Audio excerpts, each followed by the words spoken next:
Fédon, primeiro, como filósofo encara a morte. Depois de ouvir essas palavras, Symes disse: Que conselho você envia? A Eveno Sócrates, já o encontrei diversas vezes.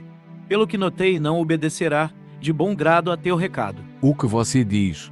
Sócrates questionou. Iveno não é filósofo? Acredito que ele seja. Disse Symes. Nesse caso então não só Iveno me seguirá, mas todos aqueles que não se envergonhem de serem filósofos. Mas mesmo assim não acredito que ele esteja disposto a cometer suicídio, uma vez que isso não é permitido. Enquanto falava, Sócrates baixou as pernas para o chão e ele permaneceu nessa posição até terminar a conversa. Em seguida, Cebes tomou a palavra. Sócrates, como você harmoniza o fato de o suicídio ser proibido com a afirmação de que o filósofo deve querer seguir a quem morre? Que disseres? Por acaso nem você, nem Symes ouviu o que eu disse sobre esse assunto, seu amigo Finulau, com quem vocês conviveram?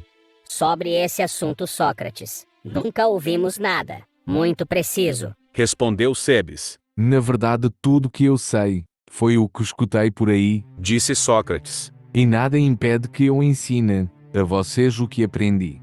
Como partirei em breve, preciso analisar com mais precisão o que significa essa viagem. Assim, conversar sobre o tema é conveniente para mim. Além disso, que outra coisa? Mataria o tempo até o pôr do sol. Explica-me, Sócrates, que princípio fundamenta a afirmação de que o suicídio não é lícito. Eu mesmo já ouvi de Filolau, assim como de outras pessoas, que esse ato é proibido, mas nunca foi dito nada que esclarecesse o assunto. Anime-se. Respondeu Sócrates. Talvez você escute alguma novidade surpreendente que o faça entre todos os demais casos, que só esta é simples e que jamais é dado ao homem a escolha entre viver e morrer. Diferentemente do que acontece com outras coisas, talvez você também admire o fato de que até as pessoas que gostariam de estar mortas cometem uma impiedade quando promovem esse benefício a si próprias, em vez de aguardarem essa libertação de um estranho. Cebes, sorrindo ligeiramente, exclamou a maneira habitual de seu país. Que Zeus o saiba. Isso pode parecer insensato, mas não é. Sócrates continuou. E talvez tenha um certo fundamento. Acredito que a este propósito, uma fórmula usada nos mistérios tem um sentido transcendente e difícil de compreender, pois é dito que os homens vivem numa espécie de prisão, da qual não devem libertar-se e fugir. Pelo menos Cebes, creio ser verdade que os deuses cuidam de nós, que a eles pertencemos. Você tem a mesma opinião? Sim, tenho. Caso algum dos seus escravos pretendesse se suicidar, Prosseguiu. sem que você tivesse dado a entender que essa era a sua vontade, essa atitude não iria irritá-lo, a ponto de querer castigá-lo.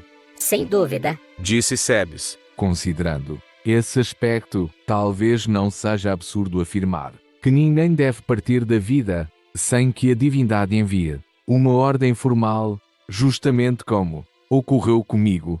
Na verdade, isso me parece razoável, Respondeu Cebes. mas considero paradoxal a sua afirmação sobre os filósofos deverem desejar de bom grado a morte. Por outro lado, só exceto aquilo em que acabamos de concordar, que a divindade vela pelos homens e que nós somos propriedade dos deuses, é difícil de entender por que os mais sábios estejam dispostos a deixar a tutela dos deuses, os melhores governadores que existem.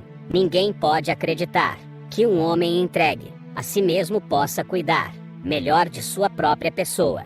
Talvez um insensato pense que deva fugir de seu senhor, e não pondere que pelo menos, quando ele é bom, não o deve fazer.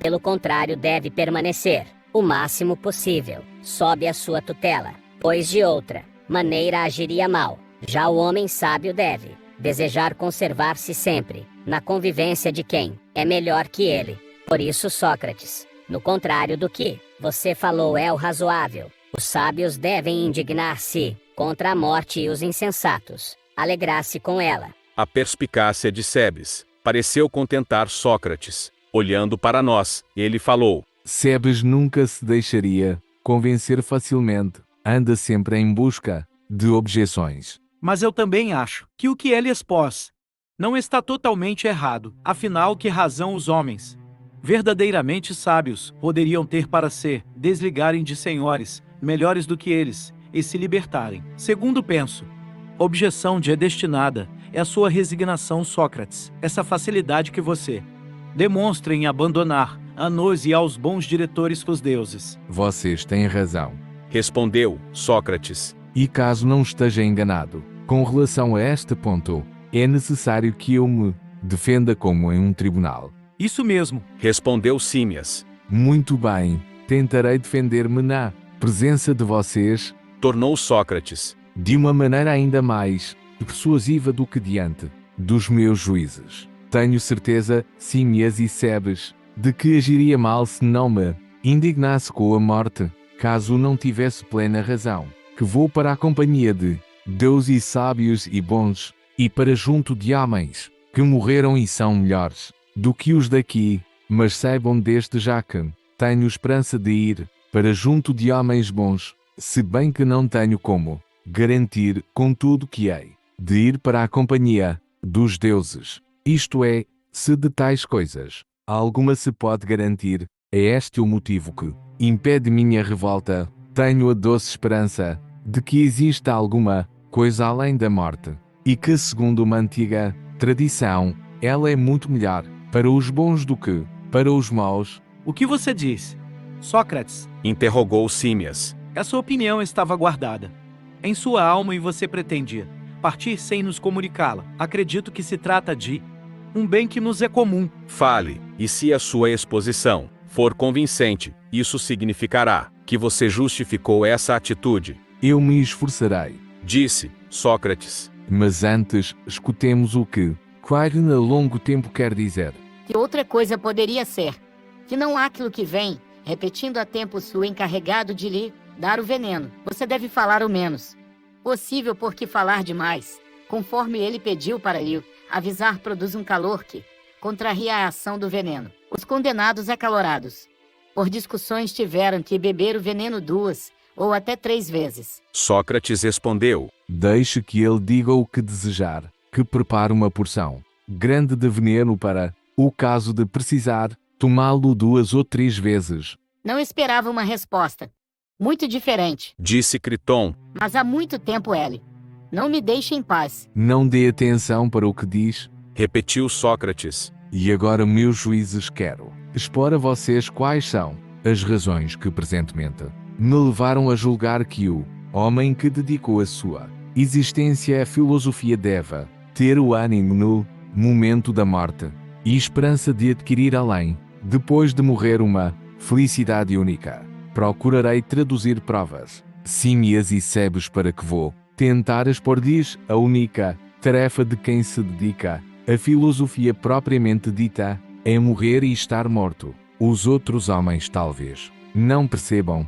Dessa forma seria estranho, sem dúvida, que os filósofos se revoltassem com a chegada da morte, pois não aspiraram a outra coisa durante a vida. Essa atitude contraria então que tinha objetos dos seus desejos e cuidados. Ao ouvir essas palavras, Símias começou a rir. Porzus, mesmo que rir seja a última coisa de que tenha vontade, Sócrates, você provocou isso.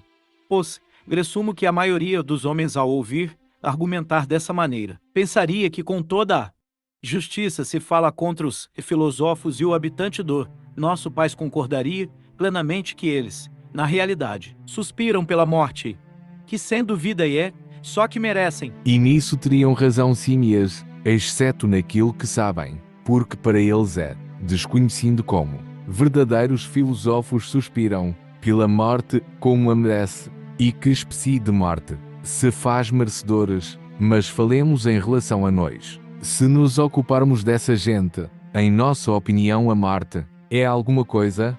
Definitivamente. Respondeu Símias. Por acaso é distinto da separação entre a alma e corpo?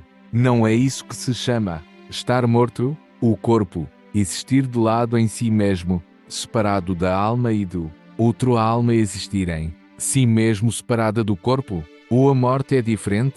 Não é isso mesmo. Concordou.